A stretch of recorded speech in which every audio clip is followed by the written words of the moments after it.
আসসালামু আলাইকুম। প্রকৃতিকে আমরা কেই না ভালোবাসি বলেন।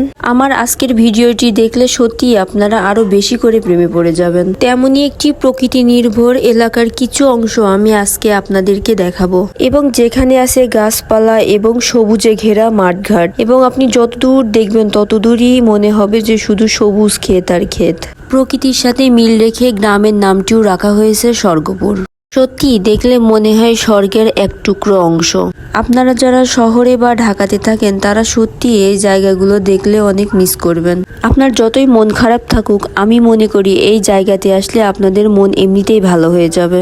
আমরা দিন দিন ভার্চুয়াল জগতের প্রতি বেশি আকৃষ্ট হয়ে পড়ছি। আমাদের ছোটবেলাটা আমরা অনেক বেশি সুন্দর করে কাটিয়েছি। আমরা বিকেল থেকে সন্ধ্যা পর্যন্ত বাইরে খেলাধুলা করছি। এখনকার বাচ্চারা এত পরিমাণ মোবাইলে আসক্ত হয়ে গেছে। আসলে এর জন্য বাচ্চাদের থেকে আমরা মায়েরা সব থেকে বেশি দোষী।